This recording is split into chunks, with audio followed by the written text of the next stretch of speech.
ನಮಸ್ಕಾರ. ಇವತ್ತಿನ ಈ ಡೀಪ್ ಡೈವ್ಗೆ ಸ್ವಾಗತ. ಖಂಡಿತ ಇವತ್ತು ಬಹಳ ಆಸಕ್ತಿದಾಯಕ ವಿಷಯದ ಜೊತೆ ಬಂದಿದ್ದೇವೆ. ಹೌದು, ಇವತ್ತು ನಾವು ಆಳವಾಗಿ ವಿಶ್ಲೇಷಣೆ ಮಾಡುತ್ತಿರುವ ವಿಷಯ ಹಣಕಾಸು ನಿರ್ವಹಣೆ. ಹಣಕಾಸು ಅಂದ ಕೂಡಲೇ ನಮ್ಮ ಕಲಿಯುವವರಿಗೆ ಒಂಥರ ಲೆಕ್ಕಾಚಾರ, ಬೋರ್ ಹೊಡಿಸುವ ವಿಷಯ ಅಂತ ಅನ್ಸ್ಬೋದನ್ವಾ? ಹೌದು. ಬಜೆಟ್ ಅಂತ ಕೇಳಿದೊಡನೆಯೇ ಬಹುತೇಕರಿಗೆ ಒಂದ್ ರೀತಿಯ ಭಯ ಶುರುವಾಗುತ್ತೆ. ಅಯ್ಯೋ ಇದೇನಪ್ಪ, ನಮ್ಮ ಆಸೆಗಳನ್ನೆಲ್ಲ ಕಟ್ಟಿಹಾಕುವ ನಿಯಮ ಅಂತ ಅನ್ಸ್ಬಿಡುತ್ತೆ. ಆದ್ರೆ ಇಂದಿನ ನಮ್ಮ ಚರ್ಚೆ ಸಂಪೂರ್ಣವಾಗಿ ವಿಭಿನ್ನವಾಗಿದೆ. ಇವತ್ತು ನಾವು ರಮಿತ್ ಸೇಥಿಯವರ ಕಾನ್ಷಿಯಸ್ ಸ್ಪೆಂಡಿಂಗ್ ಬೇಸಿಕ್ಸ್ ಬಗ್ಗೆ ಮಾತನಾಡ್ತಿದ್ದೇವೆ. ಜೊತೆಗೆ ಅವರ ಅತ್ಯಂತ ಜನಪ್ರಿಯ ಪುಸ್ತಕ I will teach you to be rich ಇದರ ಪ್ರಮುಖ ಅಂಶಗಳನ್ನು ಚರ್ಚಿಸುತ್ತಿದ್ದೇವೆ. ಹೌದು, ಮತ್ತು ದಿ ಜರ್ನಲ್ನಿಂದಲೂ ಕೆಲವು ಕುತೂಹಲಕಾರಿ ಸಂಗತಿಗಳನ್ನು ತೆಗೆದುಕೊಂಡಿದ್ದೇವೆ. ಇಂದಿನ ನಮ್ಮ ಗುರಿ ಬಹಳ ಸ್ಪಷ್ಟವಾಗಿದೆ. ಹಣಕಾಸು ನಿರ್ವಹಣೆ ಅಂದ್ರೆ ಕೇವಲ ನಾವು ಇಷ್ಟಪಡುವ ಕಾಫಿ ಕುಡಿಯುವುದನ್ನ ಬಿಟ್ಬಿಡುವುದಲ್ಲ. ಕರೆಕ್ಟ್. ಉಸಿರುಗಟ್ಟಿಸುವ ಬಜೆಟ್ ಖಂಡಿತ ಅಲ್ಲ. ಬದಲಾಗಿ ನಮ್ಗೆ ನಿಜಕ್ಕೂ ಇಷ್ಟವಾದ ವಸ್ತುಗಳ ಮೇಲೆ, ಅಂದ್ರೆ ನಮ್ಗೆ ಸಂತೋಷ ನೀಡುವ ಅನುಭವಗಳ ಮೇಲೆ ಪ್ರಜ್ಞಾಪೂರ್ವಕವಾಗಿ ಖರ್ಚು ಮಾಡುವುದು. ಹೌದು, ಮತ್ತು ನಮ್ಮದೇ ಆದ ಒಂದು ಶ್ರೀಮಂತ ಜೀವನ ಅಂದ್ರೆ ರಿಚ್ ಲೈಫ್ ಅನ್ನು ವಿನ್ಯಾಸಗೊಳಿಸುವುದು ಹೇಗೆ ಎಂಬುದನ್ನು ಅರ್ಥ ಮಾಡಿಕೊಳ್ಳೋದು. ಸರಿ, ಇದನ್ನು ಬಿಡಿಸಿ ನೋಡೋಣ. ಬಜೆಟ್ ಮಾಡೋದು ಅಂದ್ರೆ ಯಾಕೆ ನಮ್ಗೆಲ್ಲ ಒಂದು ರೀತಿಯ ಡಯಟ್ ಮಾಡ್ದಂತೆ ಅನಿಸುತ್ತೆ? ಅದೊಂದು ಅದ್ಭುತವಾದ ಹೋಲಿಕೆ. ಡಯಟ್ ಮಾಡುವಾಗ ನಮಗೆ ಯಾವಾಗಲೂ ಅದನ್ನು ತಿನ್ಬೇಡಿ, ಇದನ್ನು ಮುಟ್ಬೇಡಿ ಅಂತಾನೆ ಹೇಳ್ತಾರೆ ತಾನೆ? ಹೌದು, ಬರೀ ನಿರ್ಬಂಧಗಳೇ ಇರ್ತವೆ.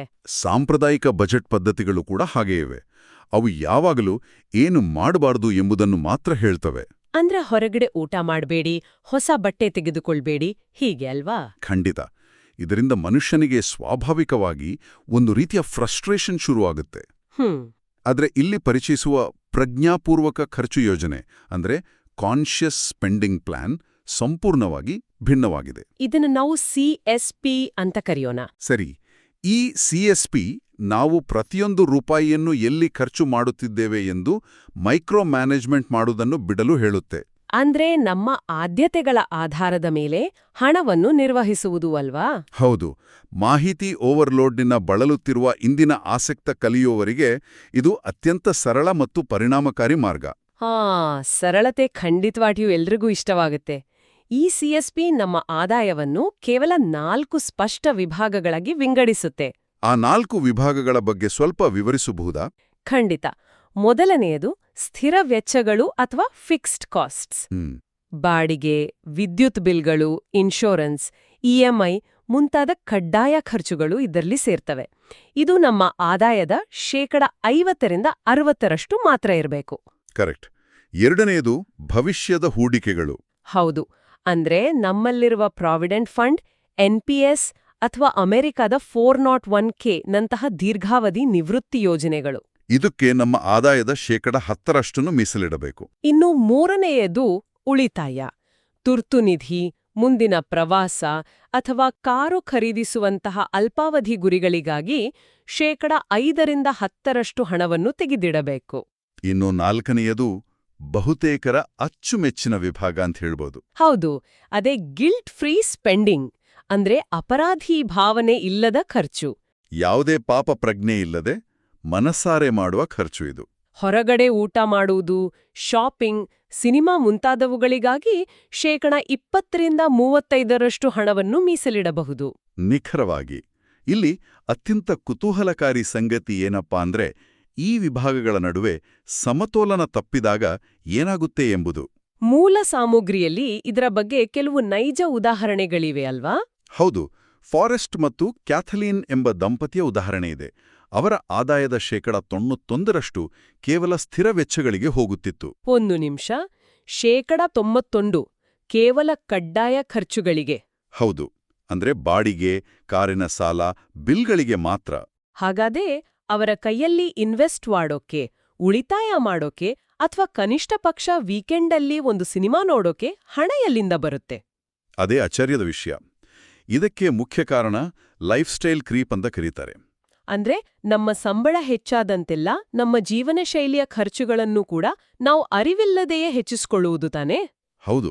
ದೊಡ್ಡ ಮನೆಗೆ ಶಿಫ್ಟ್ ಆಗೋದು, ಹೊಸ ಕಾರು ತೆಗೆದುಕೊಳ್ಳೋದು, ಫಾರೆಸ್ಟ್ ಮತ್ತು ಕ್ಯಾಥ್ಲಿನ್ ತಾಂತ್ರಿಕವಾಗಿ ಉತ್ತಮ ಸಂಬಳ ಪಡೆಯುತ್ತಿದ್ರು, ಆದರೆ ಅವರು ದಿವಾಳಿಯಾಗಿದ್ರು. ಇದು ಬಹಳ ಜನರಿಗೆ ಆಗುವ ಸಮಸ್ಯೆ. ಮತ್ತೊಂದೆಡೆ ಏಪ್ರಿಲ್ ಮತ್ತು ಕೆವಿನ್ ಎಂಬ ದಂಪತಿಯ ಕತೆ ಕೂಡ ಇದೆ. ಅವರ ಬಳಿ ಕೇವಲ $2,000 ಮಾತ್ರ ಉಳಿತಾಯವಿತ್ತು. ಆದರೆ ಅವರು ತಿಂಗಳಿಗೆ ಬರೋಬ್ಬರಿ $2,500 ಕೇವಲ ಅಪರಾಧಿ ಭಾವನೆ ಇಲ್ಲದ ಖರ್ಚುಗಳಿಗೆ, ಅಂದ್ರೆ ಬಟ್ಟೆ, ಹೊರಗಿನ ಊಟಕ್ಕೆ ಬಳಸ್ತಿದ್ರು.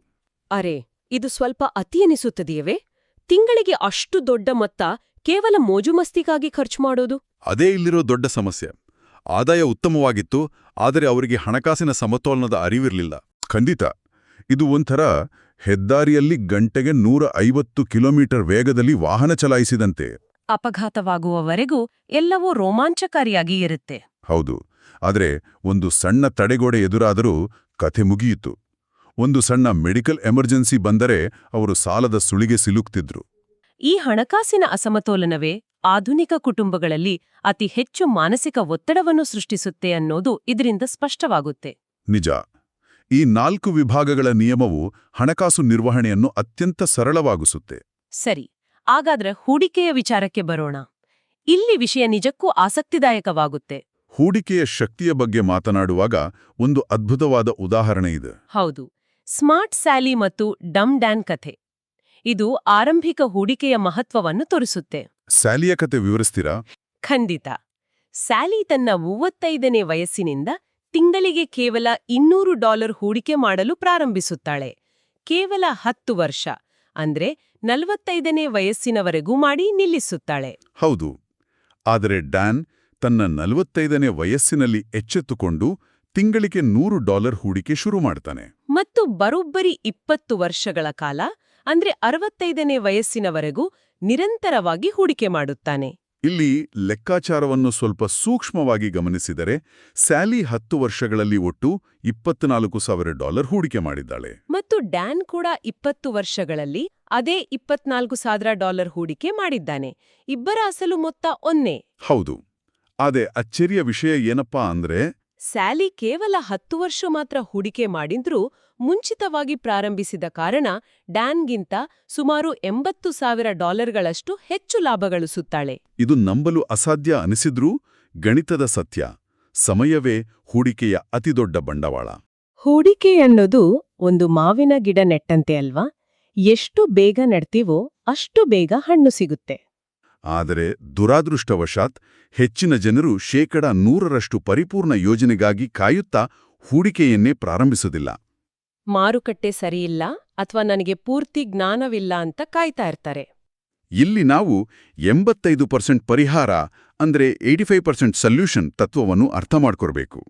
ಅಂದ್ರೆ ಯೋಜನೆ 85% ಸರಿಯಾಗಿದ್ದಾಗಲೇ ಹೂಡಿಕೆ ಪ್ರಾರಂಭಿಸುವುದು ಉತ್ತಮ ಅಂತನಾ? ಹೌದು. ಎಲ್ಲವೂ ಪರಿಪೂರ್ಣವಾಗಿರಬೇಕಾಗಿಲ್ಲ, ಪ್ರಾರಂಭಿಸುವುದು ಮುಖ್ಯ. ಇದು ರಾಬ್ ಮತ್ತು ಆಡ್ರಿಯನ್ ಕಥೆಯನ್ನು ನೆನಪಿಸುತ್ತೆ. ಅವರ ಪರಿಸ್ಥಿತಿ ತೀರಾ ವಿಭಿನ್ನವಾಗಿತ್ತು. ಅವರ ಬಳಿ $2 ಮಿಲಿಯನ್ ಹೂಡಿಕೆ ಇತ್ತು ಅಲ್ವಾ? ಹೌದು, ಬರೋಬ್ಬರಿ $2 ಮಿಲಿಯನ್ ಹೂಡಿಕೆ ಇತ್ತು.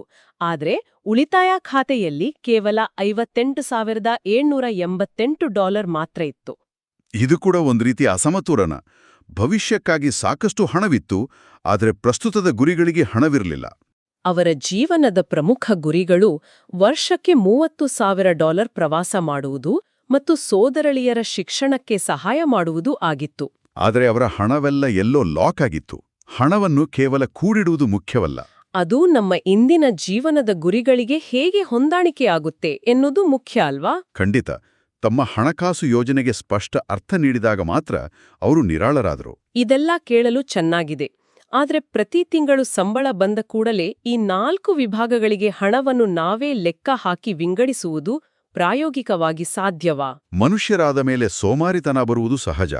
ಇದಕ್ಕಾಗಿಯೇ ಆಟೋಮೇಷನ್ ಅಂದ್ರೆ ಸ್ವಯಂಚಾಲನೆ ಪರಿಕಲ್ಪನೆ ಬರುವುದು. ಡೈರೆಕ್ಟ್ ಡೆಪಾಸಿಟ್ ಸ್ಪ್ಲಿಟ್ಟಿಂಗ್ ಬಗ್ಗೆ ಹೇಳ್ತಾ ಇದ್ದೀರಾ? ಹೌದು. ವೇತನ ಬಂದ ಕೂಡಲೇ ಹಣವನ್ನು ಬೇರೆ ಬೇರೆ ಖಾತೆಗಳಿಗೆ ಸ್ವಯಂಚಾಲಿತವಾಗಿ ವರ್ಗಾಯಿಸುವ ವ್ಯವಸ್ಥೆ ಮಾಡಿಕೊಳ್ಳಬೇಕು. ಬ್ಯಾಂಕ್ ವ್ಯವಸ್ಥೆಯಲ್ಲಿ ಒಮ್ಮೆ ಸೆಟ್ ಮಾಡ್ಬಿಟ್ರೆ ನಾವು ನಿದ್ದೆ ಮಾಡ್ತಿರುವಾಗಲೂ ಹಣ ಅದರ ಪಾಡಿಗೆ ಅದು ಸರಿಯಾದ ಖಾತೆಗಳಿಗೆ ಹೋಗಿ ಸೇರುತ್ತೆ. ನಿಖರವಾಗಿ ವ್ಯವಸ್ಥೆಯೇ ಆ ಕೆಲಸ ಮಾಡಬೇಕು. ನಾವು ಕೇವಲ ಫಲವನ್ನ ಆನಂದಿಸಬೇಕು. ಅದ್ಭುತ.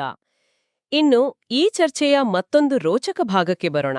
ಕ್ರೆಡಿಟ್ ಕಾರ್ಡ್ ಮತ್ತು ಸಾಲ. ಕ್ರೆಡಿಟ್ ಕಾರ್ಡ್ ಅಂದ ಕೂಡಲೇ ಜನರಲ್ಲಿ ಸಾಕಷ್ಟು ಭಯ ಇದೆ. ಅದು ಸಾಲದ ಕೂಪ ಅಂತ ಭಾವಿಸ್ತಾರೆ. ಆದ್ರೆ ಇಲ್ಲಿ ಲೇಖಕರು ನಾವು ರಕ್ಷಣಾತ್ಮಕವಾಗಿ ಆಡೋ ಬದಲು ಆಕ್ರಮಣಕಾರಿಯಾಗಿ ಆಡ್ಬೇಕು ಅಂತಾರೆ. Playing offence with credit cards ಅಲ್ವಾ? ಹೌದು. ಲೇಖಕ ರಮಿತ್ ಅವರ ತಂದೆಯ ಕಥೆ ಬಹಳ ಸ್ವಾರಸ್ಯಕರವಾಗಿದೆ. ಅವರು ಹೋಂಡಾ ಅಕಾರ್ಡ್ ಕಾರು ಖರೀದಿಸುವಾಗ ಬರೋಬ್ಬರಿ 5 ದಿನಗಳ ಕಾಲ ಡೀಲರ್ ಜೊತೆ ಚೌಕಾಸಿ ಅಂದ್ರೆ ನೆಗೋಸಿಯೇಷನ್ ಮಾಡಿದ್ರಂತೆ. 5 ದಿನಗಳ ಕಾಲ ಒಂದು ಕಾರಿಗೆ ಚೌಕಾಸಿ ಮಾಡುವುದು ನಿಜಕ್ಕೂ ಒಂದು ಕಲೆ. ನಮ್ಮಲ್ಲಿ ತರಕಾರಿ ಖರೀದಿಸುವಾಗ ಚೌಕಾಸಿ ಮಾಡ್ತಾರೆ, ಆದ್ರೆ ಕಾರಿಗೆ ಮಾಡುವುದು ಅಪರೂಪ. ಆ ಕಥೆಯ ಎಂಡ್ ಇನ್ನೂ ರೋಚಕವಾಗಿದೆ. ಕೊನೆಯ ಘಳಿಗೆಯಲ್ಲಿ ಅವರ ತಂದೆ ಕಾರಿನ ಜೊತೆ ಉಚಿತವಾಗಿ ಫ್ಲೋರ್ ಮ್ಯಾಟ್ ಕೊಡಿ ಅಂತ ಕೇಳಿದ್ರಂತೆ. ಡೀಲರ್ ಕೊಡಲು ಸಾಧ್ಯವಿಲ್ಲ ಎಂದಾಗ ಏನಾಯ್ತು? 5 ದಿನ ಚರ್ಚೆ ನಡೆಸಿದ್ರು ಅವರು ಕಾರನ್ನೇ ಖರೀದಿಸದೆಯೇ ವಾಪಸ್ ಬಂದ್ರು. ಇದು ಚೌಕಾಸಿಯ ಶಕ್ತಿ ಮತ್ತು ತಮ್ಮ ಷರತ್ತುಗಳಿಗೆ ಬದ್ಧರಾಗಿರುವ ಗುಣವನ್ನು ತೋರಿಸುತ್ತೆ. ಇದು ಕ್ರೆಡಿಟ್ ಸ್ಕೋರ್ನ ಮಹತ್ವವನ್ನು ತಿಳಿಸುತ್ತೆ. ರಮಿತ್ ಅವರು ಕಾರ್ ಖರೀದಿಸಲು ಹೋದಾಗ ಕ್ರೆಡಿಟ್ ಹಿಸ್ಟ್ರಿ ಕಡಿಮೆ ಇದ್ದ ಕಾರಣ ಹೆಚ್ಚು ಬಡ್ಡಿ ಕಟ್ಟಬೇಕಾಗಿ ಬಂತು. ಹೌದು, ಉತ್ತಮ ಕ್ರೆಡಿಟ್ ಸ್ಕೋರ್ ಇದ್ದರೆ ಕಾರು ಅಥವಾ ಮನೆ ಖರೀದಿಸುವಾಗ ಲಕ್ಷಾಂತರ ರೂಪಾಯಿ ಬಡ್ಡಿ ಉಳಿಸಬಹುದು. ಕ್ರೆಡಿಟ್ ಕಾರ್ಡ್ಗಳಿಂದ ಸಿಗುವ ಗುಪ್ತ ಪ್ರಯೋಜನಗಳ ಬಗ್ಗೆಯೂ ನಾವು ತಿಳ್ಕೊಳ್ಬೇಕಲ್ವಾ? ಖಂಡಿತ. ವಾರ್ಷಿಕ ಶುಲ್ಕ ಮನ್ನಾ ಮಾಡಿಸುವುದು, ಎಪಿಆರ್ ಅಂದ್ರೆ ವಾರ್ಷಿಕ ಬಡ್ಡಿ ದರವನ್ನು ಕಡಿಮೆ ಮಾಡಿಸುವುದು, ಇವೆಲ್ಲ ಸಾಧ್ಯವಿದೆ. ಕಾರು ಬಾಡಿಗೆ ವಿಮೆ, ಟ್ರಿಪ್ ರದ್ದತಿ ವಿಮೆಯಂತಹ ಅದೆಷ್ಟೋ ಲಾಭಗಳು ಗುಪ್ತವಾಗಿರ್ತವೆ. ಇದೇ ಸಂದರ್ಭದಲ್ಲಿ ಕ್ರಿಸ್ ಹಚಿನ್ಸ್ ಅವರ ಕಥೆ ಉಲ್ಲೇಖಿಸಲೇಬೇಕು. ಅವರು ಹೋಟೆಲ್ನಲ್ಲಿ ಉಳಿದುಕೊಂಡಾಗ ಹೌಸ್ ಕೀಪಿಂಗ್ ಬೇಡ ಅಂತ ಹೇಳ್ತಾ ಇದ್ರಂತೆ. ಅಂದ್ರೆ ಪ್ರತಿದಿನ ಟವಲ್ ಬದಲಾಯಿಸುವುದು ಬೇಡ ಅಂತ ಹೇಳಿ ಪ್ರತಿದಿನ 500 ರಿವಾರ್ಡ್ ಪಾಯಿಂಟ್ಸ್ ಪಡೆತಿದ್ರಂತೆ. ಆ ಟವಲ್ ಕಥೆ ತಮಾಷೆಯಾಗಿದೆ. ಸಣ್ಣ ಸಣ್ಣ ತಂತ್ರಗಳು ಹೇಗೆ ದೊಡ್ಡ ಲಾಭ ತಂದುಕೊಡುತ್ತವೆ ಎಂಬುದು ಆಶ್ಚರ್ಯ. ಹೌದು. ಆದ್ರೆ ಸಾಲದ ಸುಳಿಯಲ್ಲಿ ಸಿಲುಕಿರೋರ ಕಥೆಯೇನು?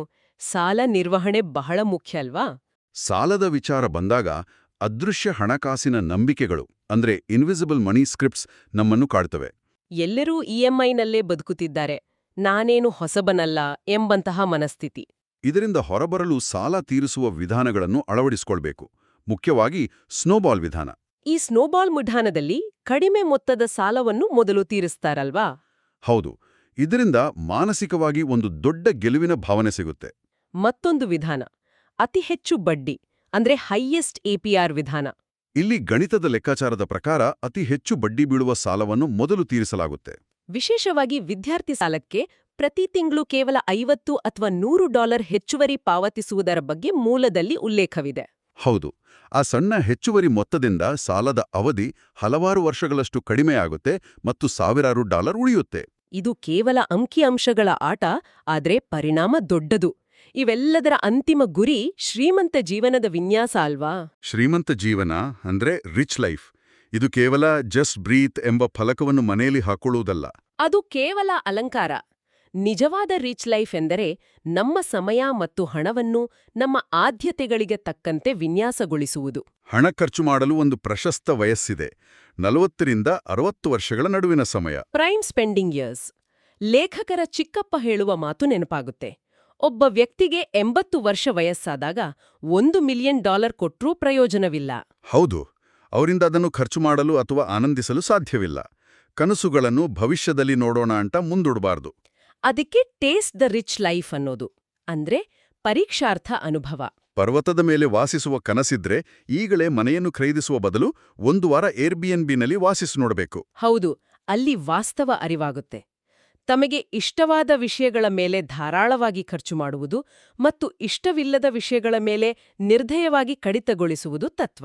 ಒಟ್ಟಾರೆಯಾಗಿ ಹಣಕಾಸು ನಿರ್ವಹಣೆ ಎಂಬುದು ಕೇವಲ ಅಂಕಿಅಂಶಗಳು ಅಥವಾ ಸ್ಪ್ರೆಡ್ಶೀಟ್ಗಳಿಗೆ ಸೀಮಿತವಲ್ಲ.